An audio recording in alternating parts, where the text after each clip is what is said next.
Hi guys, my name's Axel Brown and I am a bobsleigh pilot for Great Britain, which means I drive one of these things for the national team. So I'm coming to you with a bit of a question and answer session on behalf of All Sport Insuance, who have helped us out a huge deal with insuring our custom van to drive it all around Europe, because transporting one of these things to and from the race is not very easy. It's certainly when we're this far away from home. So I've got a few questions to answer, some that I've heard before and some new ones, so let's waste no time, let's get straight into it. So the first question, and I get this a lot, is how did you get into bobsleigh? As you might imagine, it's not a quick answer, but the quickest is largely, I saw it in the Olympics, thought it was cool, wanted to do it, and so I did it. Now it helped that when they were describing the athletes, I was like, hang on, that sounds like me or like I could be. You know, I'm quite tall, I'm 6'5", like 195 centimeters, and have a good speed history. And so, yeah, I kind of thought, you know what, I'll try out for that. I tried out as an under 18, didn't quite make it, played American football in America for a couple of years, came back age 23, I think, and tried out again, and that time I did make the development squad, and then I've been working my way up over the last 5 or 6 years, and now I am in the front seat and having some success there. So that's pretty much the easy answer as to how I got into it. So next up, how did you transition from training to making your first ever bobsleigh run? Truth be told, there's absolutely nothing that can prepare you for your first run in a bobsleigh. I've tried to explain it to people before they've got in for their first one, even with me, and honestly there's nothing quite like it. With regards to training, we do a lot of speed training, a lot of weightlifting training, because this weighs 170 kilos and is a light one. So we have to move this amount of weight as fast as we can against the clock, which is no mean feat. So you want to be strong, but you've also got to be fast, because once it gets moving, you've got to be able to keep putting in speed to it. If you were really strong, you might be great for like 10 meters, but then when it starts getting away from you, you need that base level of speed as well. So we train so that our bodies are ready to push this and push it at speed. But ultimately, the first time you get in a bobsleigh, all of that will completely go out the window. Completely normal to panic, to worry, to all of those. But that first run, trust me, is pretty terrifying, regardless of what track it is, where you are. You can be on the easiest track in the world and it's gonna surprise you, trust me. So what kind of average speeds do you hit in a run? It varies a lot by the track. It also varies whether you're in a 2-man like this one or if you're in a 4-man sled.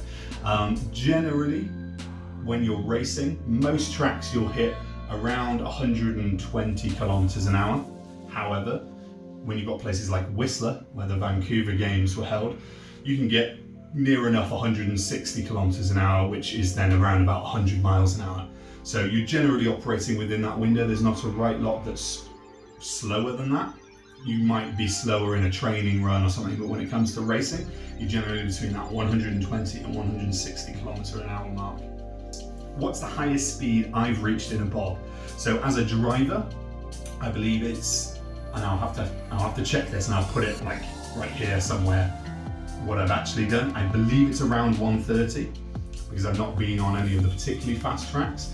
Now, as a brakeman, which is the phrase for one of the pushers, I've done 155 in Whistler, and that was in a 4-man. Again, Whistler is basically, it's the fastest track in the world, so that's where you'll find all of the speed records. Now this is an interesting question, because once you've done bobsleigh, it's obvious, but it might not necessarily be. So, once you've started the descent, how do you control the speed of the bob? In short, you don't. Once this gets moving, it's not stopping until the bottom. So we have brakes in the back, but the brakes, you're not touching those until you cross the finish line. So this thing will continue to accelerate the entire way down the track, and the tracks are generally between 1 kilometer and 1 mile long. So you're accelerating down the hill that whole time.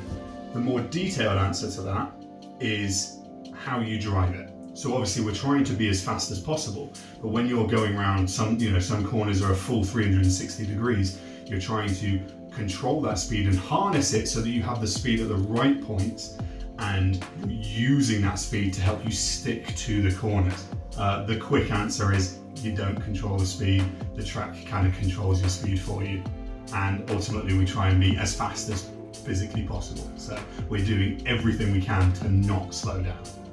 Next up, do you have a lot of fitness training as well as training in the bobsleigh? So I mentioned that slightly earlier. Yes, we do. That's with regards to the sport of bobsleigh. I think about 85% of the sport happens before you've even got in the sled. That's from weightlifting to sled preparation. You'll be able to see all of the tools and stuff that we carry with us, which again, the van, crucial for. So thank you again, All Sport Insuance. And there's a huge amount of training, a huge amount of preparation that goes into it. As a driver, I have to mentally prepare for the track. So if you watch a bobsleigh race, or if you were at the start of a bobsleigh track, you see a lot of drivers doing this kind of thing.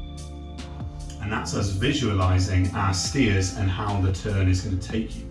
So it's important because, like we said, there's no slowing down. So even if you've never been to a track before, and this is the process I was going through this week, in fact, if you've never been to the track before, you need to learn it and be able to picture it in your head before you get on the ice, because if you try and react to what you see, it's too late and you're going to crash. You need to be a step ahead mentally.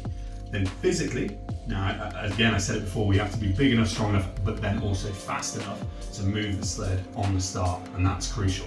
So it's quite a lot to take in. You've got to, as a pilot, prepare physically to be able to push this thing as fast as you can, but also mentally, so that once you've done your 6-second push and you've jumped in and you're in the front seat, then you switch your mind, and now you've got to bring your heart rate down, you've got to be focused up and make sure that you're then driving it as smoothly and as fast as you can. So where do you train? Can you do much training at home, or does it involve trips abroad to colder places? So there's two ways of training. There's the physical training that we do, and then there's the actual bobsleigh training. So the physical training, in theory, you can do wherever there's a gym, wherever there's a sprint track. Now we have a push facility in Bath, which is essentially a downhill slope where we can practice the pushing and the loading on a bobsleigh with wheels, basically. Now that's a really valuable training tool, because it means that when we come to the ice, it's not like we haven't touched a sled or pushed a sled before. However, when it comes to actually driving and going down the slope, you have to just wait until it's cold. So we only operate in pure bobsleigh from November to March, when it's cold enough for there to be a track. There are no Southern Hemisphere tracks, so pretty much it's only a Northern Hemisphere winter when we can actually train for bobsleigh. And we don't get as many reps as you might think. So a season can consist of as few as 100 runs and up to, a few hundred. But over the course of 5 months, you're only looking at doing 2, 3, sometimes 4 runs a day, because it can be so physically taxing and mentally taxing that after that, you're not really benefiting from it. Is there much technology involved in the sleighs, and what is it that sets the best teams above the rest? This is a really interesting question, and I could talk your ear off all day about it.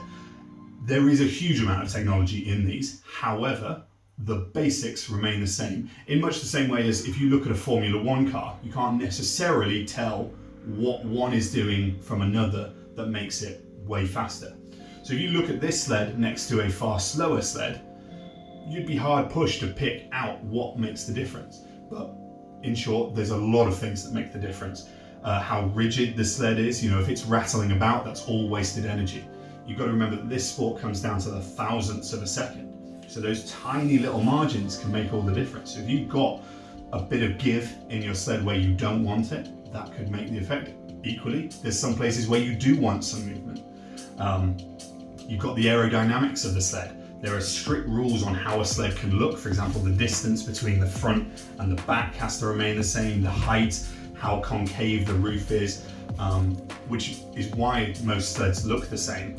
But there is then a lot of aerodynamic testing. So you'll notice on this one, we've got kind of a ridge here. That's to split the air over the driver's helmet, because the driver will sit here and it will blow the air past the helmet. If you imagine this is my head, this ridge is then helping split that airflow over the helmet, for example. Then, and this is the bit that I didn't fully understand even before I became a pilot, is how integral the runners are. Now the runners are not the people that are pushing it, the runners are in fact the blades that go on the underneath. So I have a full set of them here. So this is a bobsleigh runner. So this attaches to this shoe here. This is a back one, so that'll go on the back there. And this is what makes contact with the ice. So they're not sharp, like an ice skate might be. They're quite smooth. And you can get varying widths, varying profiles of these. Now these make a huge amount of difference. You could go from a slow set, this, to a fast set, like those in there, and that could make upwards of at least half a second's difference, if not more like a second. You could change nothing else, not change the sled, not change the drive, not change the speed. Well, the runners themselves will change the speed by, around about a second based on picking the right pair. So that is absolutely integral, and having a selection, but also good quality ones, is absolutely crucial. It's similar to, if you know cars, going out on a winter tyre versus a slick. And it literally is that level of difference between a thin, sharper runner and a fatter, wider runner, and you want to pick those runners based on the ice, based on the track, based on your driving ability. So yes, there's a huge amount of technology that goes into the sled, and I don't have time to show you all of it, but maybe we can do a whole separate video on what exactly makes a sled go fast. Okay, 2 more. 1, what are my targets for the season? This is an interesting one. Ultimately, it's to get better at driving, to get better as a team, because we're quite a young, new team, and to get just better on the world stage. The results will then follow that. However, that's a bit of a cop-out of an answer. I want to race on the World Cup this year, and I'd like to improve on my placing last year. So last year I was ranked 38th in the world as a pilot. I would like to improve on that and maybe see if I can't get closer to the 20 and top 20. It's important to note here that the teams are based on the driver. So I am the driver, and therefore the team is kind of named after me, and if you see anything on the results, it's my name. However, it's of course the full team, my athletes, that help me move around, and all the sponsors and everything. It's all a big part of it. So though it's my name on the score sheet, we are the sum of our parts, from the 3 guys that help push me to all of these sponsors down on the sled, and in this case particularly All Sport Insurance for helping us just even get here. How would someone go about it if they wanted to give it a try? And again, I get asked this quite a lot.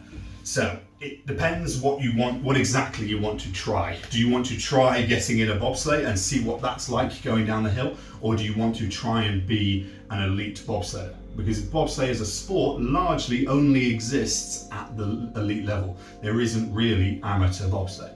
So if you wanted to be an athlete and get involved with the British setup or your local national team, the way to do that would be to find an open tryout, to turn up and perform well at that. Generally, the metrics that you would look for there are speed between 0 and 30 meters and 0 and 60 meters. They're quite good metrics for bobsleigh, as well as power. So that might be, for example, running under 6.9 seconds for 60 meters, whilst also being able to back squat 200 kilos. That would be a good start for an elite bobsledder, for example. If, however, you just wanted to try bobsleigh and get in one of these things and go down the run, taxi bob rides is what they're called, where tourists can come along, you pay, you jump in the sled, and you have a very experienced driver drive you down the hill. Now, you won't be off the top of the track, and chances are there'd be some kind of roll cage or something to keep you safe, because without it, they can be pretty dangerous. We kind of live that risk, but then again, we do it a lot. So there's kind of 2 ways of going about it and how you want to get into it. So I hope that's helped shed some light on my team, me as a driver, this sport. If you have any other questions, put them down in the comments and maybe we'll get to them in a different video. But I hope that's been informative and enjoyable. Thank you so much for watching. Bye guys.